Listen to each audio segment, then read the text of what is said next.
Oke, udah di-record. Eee, Pertama-tama, perkenalkan semuanya, saya Muhammad Rizky dari Teknik Informatika 23. Di sini saya ada teman-teman saya juga. Bisa perkenalan, Wafi, mungkin? Oke, halo semua. Nama aku Muhammad Wafi dari Informatika Angkatan 2023 juga. Nah, satu lagi temanku juga ada namanya Adil, bisa perkenalan, Adil? Halo semua, perkenalkan aku Adil dari Matematika Angkatan 23. Oke, sebelum itu kenapa sih kita bikin video ini? Nah, teman-teman kalau pernah main game, eee, Little Alchemy ya, aku share screen dulu. Nah, jadi, Little Alchemy ini kayak game yang Eee, game untuk mencampur-campurkan beberapa bahan gitu. Ini kalau teman-teman tahu ya gamenya, di sini. Nah, nyampur-nyampurin bahan kan agak ini ya, agak agak sulit lah bagi kita. Misalnya kita pengen tahu tujuannya apa, karena harus coba-coba juga kan. Misalnya kita bisa coba-coba Earth tambah Fire gitu. Nah, di sini gimana kalau misalnya kita punya target, tapi targetnya kita nggak tahu nih, mau apa gitu kan. Misalnya Atomic Bomb itu dibuat dari apa sih? Nah, teman-teman bisa buka website yang sudah kami buat, yaitu Little Alchemy 2.versal.app ya.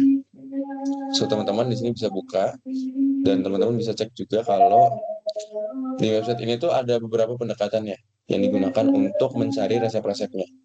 Contohnya yang pertama ada BFS, yang kedua ada DFS. Lalu di website ini juga algoritmanya itu di back end ya, dilengkapi atau disupport oleh multi trading. Tujuannya apa? Karena kalau teman-teman nanti di sini itu inputnya terlalu besar, multi trading tujuannya untuk melakukan eh, pemotongan waktu ya, karena kan prosesornya bekerja jauh lebih banyak dibandingkan yang satu thread doang. Jadi tujuannya biar lebih cepat juga mencari resepnya, gitu. Lalu satu lagi, website ini juga punya fitur untuk menganimasikan proses grafnya ya. Jadi tujuannya biar lebih bisa dimengerti juga prosesnya itu seperti apa. Nah, untuk kontributornya sendiri tadi udah perkenalan kita. Nah, teman-teman juga bisa cek kalau kunjungi websitenya, ada backend repository dan frontend repository. Jadi, tujuannya karena ini proyek open source, jadi teman-teman bisa cek juga kodenya. Teman-teman juga bisa pahami juga, bisa fork juga untuk pengembangan selanjutnya. Nah, kita langsung mulai ke algoritma yang mungkin ya. So, di sini ada 3 input yang harus teman-teman masukkan. Pertama ada algoritma yang mau pakai apa. Misalnya saya di sini mau pakai DFS gitu ya. Lalu saya pengen cari nih elemennya apa, targetnya.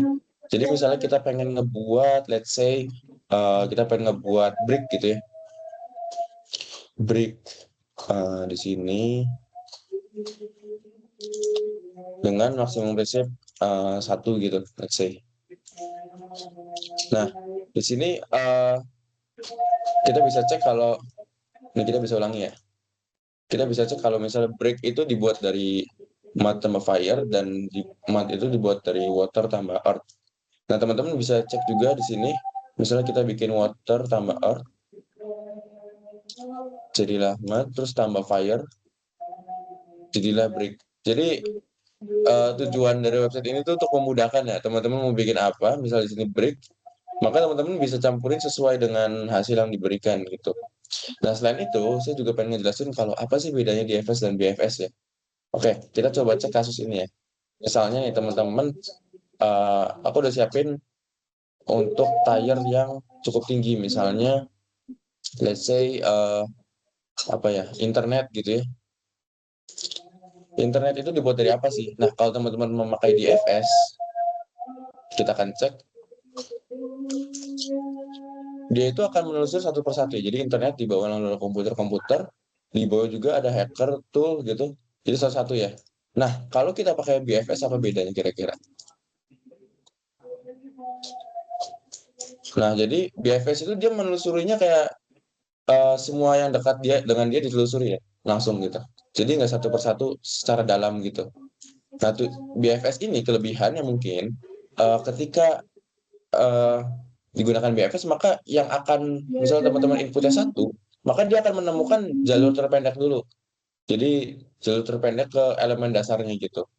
Jadi tujuan BFS ini ya biar teman-teman lebih cepat untuk mendapatkan eh, mendapatkan target elemen yang dimau. Tapi misalnya pakai DFS, kelebihannya apa sih DFS itu? DFS itu kan menelusuri satu persatu ya.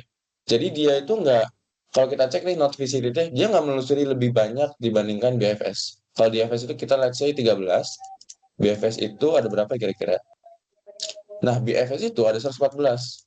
So, dari segi komputasi, BFS itu sebenarnya untuk beberapa kasus itu jauh lebih ini ya, computing power-nya jauh lebih kecil lah, computing cost-nya. Karena dia itu akan menelusuri satu doang, berbeda dengan BFS yang menelusuri semua tetangga yang dekatnya sampai ketemu elemen dasar gitu.